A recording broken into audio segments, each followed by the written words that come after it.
It was hard to tell if that was music or just raw desperation wrapped in melody. Two fragile voices echoed between Manhattan's skyscrapers, right there in the middle of Times Square. Elijah, eyes staring into nothing, calloused hands gripping. A beat-up guitar sang like his voice alone could hold the world together.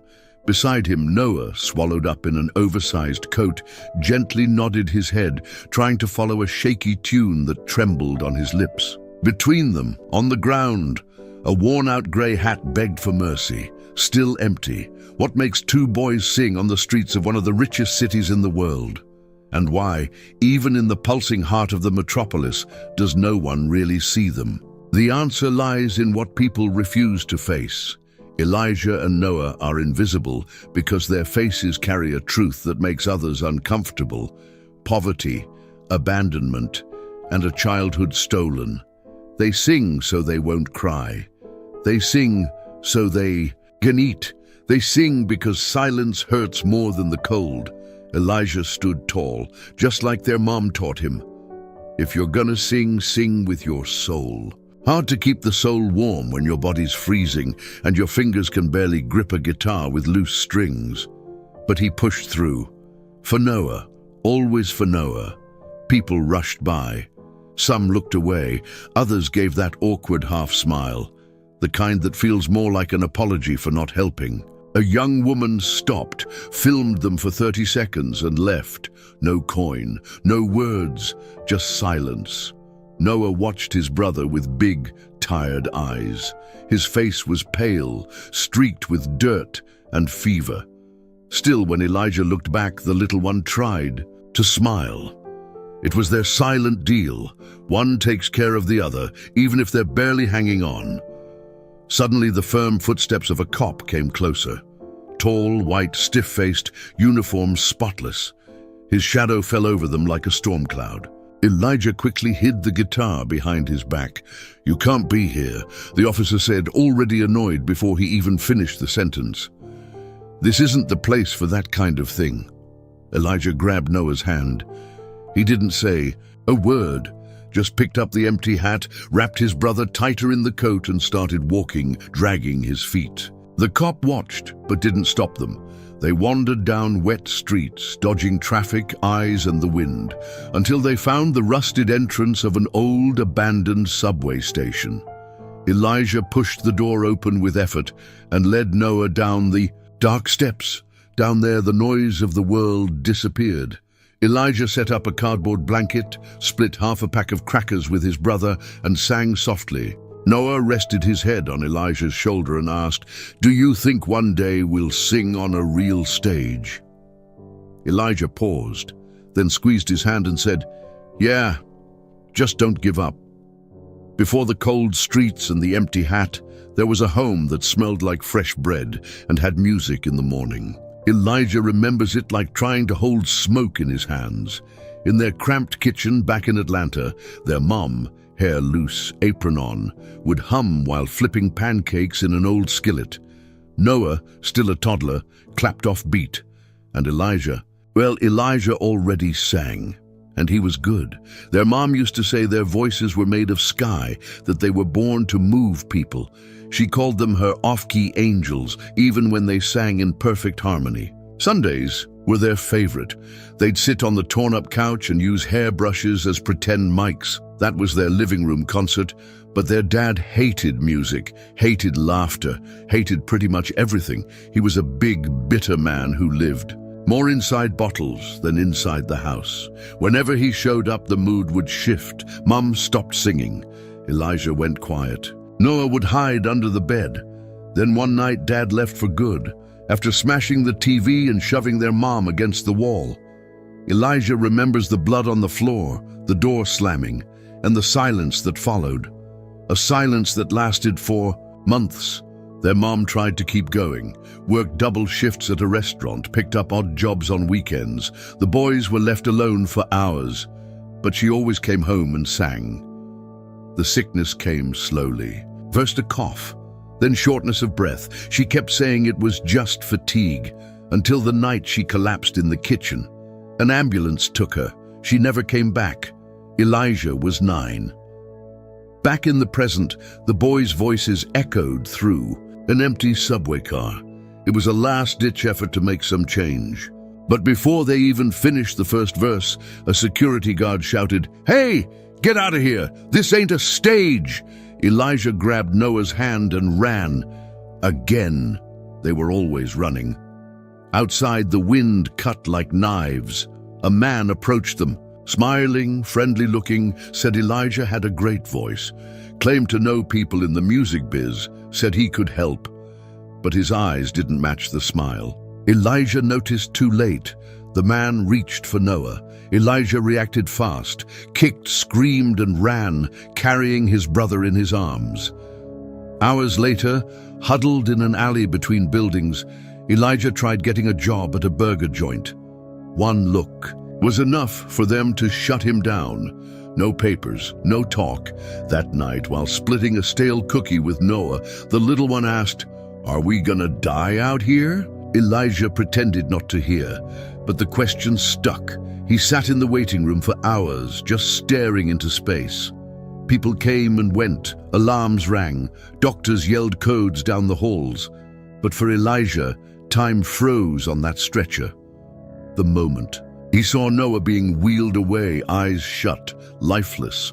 Outside, the cold came back hard. Elijah sat on the curb outside the ER with his guitar and started to sing. His voice was weak, but honest. He wasn't asking for money. He just wanted to be heard, just wanted to feel like there was something he could still do. A social worker came over. She wanted to know about their family, where their parents were, if they were running from someone. Elijah lied, said their mum was traveling, said they had a place to stay, said whatever he had to, just to keep his brother. Ray showed up that afternoon. He'd seen a video going around online. A kid singing outside a hospital. It was Elijah. Ray hugged him tight and handed him an envelope with a few wrinkled bills inside. "I sold my sax. It's not much, but it might help." Elijah tried to refuse, but Ray insisted. With the money, they bought some of the medication the hospital didn't cover. Then Ray had another idea. They'd record Elijah singing. Just a short song, raw, stripped down, everything he had inside. No fancy lyrics, no perfect rhymes, just truth.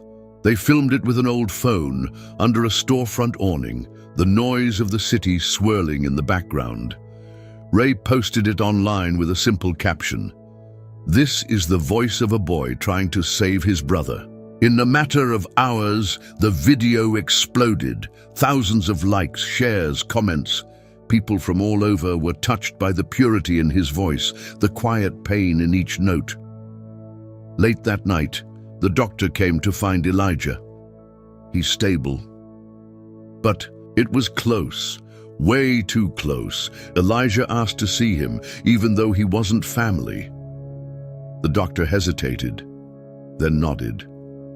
Inside the room, Noah looked pale, surrounded by tubes and machines. Elijah stepped closer, took his hand, and started to sing, softly. It was their mother's song, the one she used to hum when things were falling apart. Noah opened his eyes slowly. A faint smile crept across his face. "You sang for me, didn't you?" Elijah swallowed hard, holding back the tears. He squeezed his hand. "I'll always sing, always for you." The news spread fast, the kind that feels too good to be true, so your heart gets scared to believe it. A TV producer saw the viral video and reached out to Ray. They wanted Elijah to perform live on a national show called America's Hidden Voices. More than that, they'd cover all of Noah's medical expenses in exchange for the performance. Elijah didn't know whether to feel excited or terrified. The stage, the lights, the cameras, it all felt like a world he didn't belong to. It felt more like a threat than a blessing. But Ray looked him in the eye and said, "You're not singing for fame. You're singing for him. With Noah stable in the hospital, Elijah was taken to the studio. Everything was spotless, bright, sterile. The costumes, the microphones, the makeup artists. Everyone smiled too much, touched him like he was made of glass, and maybe he was. Backstage, he watched other contestants rehearsing choreography, warming up, snapping selfies. Elijah just curled into himself in the corner, arms wrapped tight around his chest. A show producer came over and asked if he was okay. Elijah tried to say yes, but his throat locked up. His chest tightened, eyes burned, palms sweaty. He wanted to run. He wanted to go back to the hospital. "I can't do this," he whispered. "I'm not meant for this." Ray walked in out of nowhere. No one knew how he'd gotten in. Maybe it was the old charm, maybe it was just knowing when a boy needs his person. "You are this and more," he said, holding Elijah's shoulders. "But no one can hear you if you go quiet now." Elijah closed his eyes and remembered. The abandoned subway, the freezing floor, Noah burning up, and the promise he made. "Yeah, just don't give up." They called his name. Lights, crowd, cameras. Elijah stepped onto the stage, alone, a guitar in his hands. The room fell silent, and he sang. The voice came out clear, but full. Every note was a held-back scream. Every lyric told a story that couldn't fit in words. It wasn't just a song. It was a cry for help, the sound of someone who'd lost too much too soon. The audience rose to their feet. Applause came slowly, like they didn't know what to do after feeling that much. From his hospital bed, Noah watched everything on TV. Tubes and monitors still surrounded him, but his eyes were shining. At the end of the performance, Elijah took a deep breath, looked straight into the camera and said, "This song is for my brother, because he taught me what real love means." That performance changed everything. The next day, Ray's phone wouldn't stop ringing. Producers, agents, record labels. Elijah was everywhere. The boy who sang to save his brother. The most honest voice in America. He didn't understand half of what they were saying, but one offer stood out: a solo contract, full album, stay in Los Angeles, vocal coaching, national promotion, everything young artists dream of, with one catch. He had to go alone. Noah wasn't part of the deal. Elijah said nothing at first. It felt more like betrayal than a dream. Noah, now recovering and able to sit up in bed, heard about the offer. He looked at his brother seriously and said, "Go, do it for both of us." Elijah didn't answer right away. He left the hospital and walked the streets. Streets that looked different now but still felt the same. He felt torn in every direction, by pain, by hope, by guilt. Ray noticed. So he took Elijah to a place, a simple cemetery in the South Bronx. There, between forgotten graves, he pointed to a modest headstone. It was their mother's.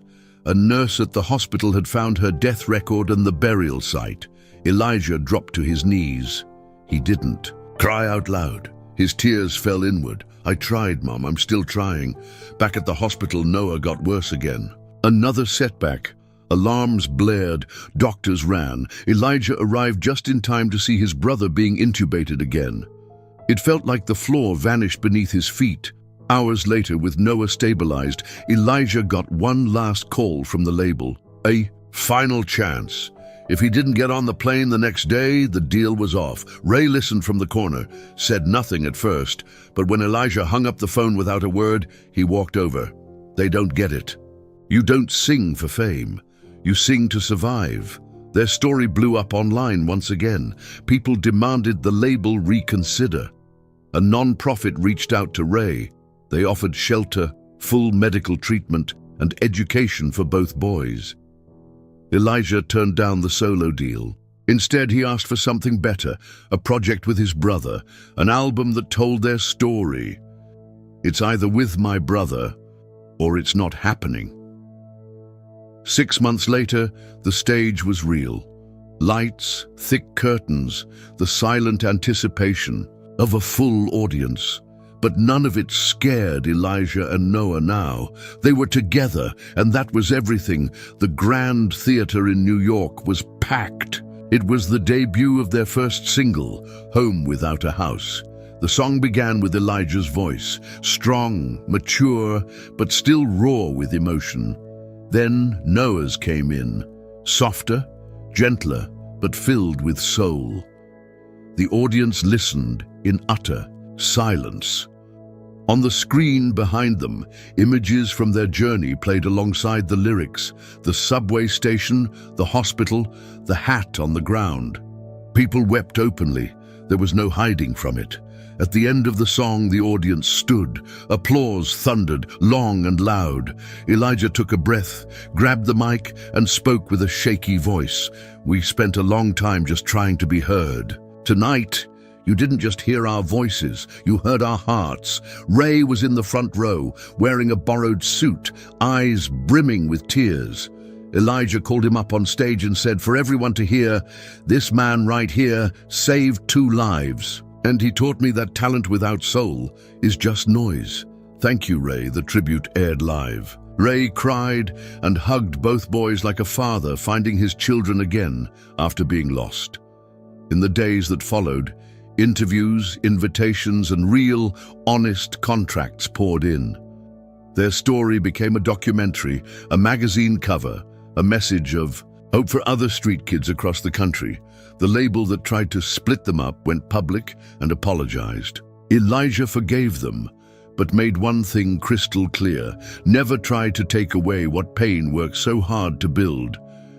With part of the money they earned, they started a foundation, Voices That Matter, dedicated to helping young street artists by giving them shelter, education, and above all, someone who listens.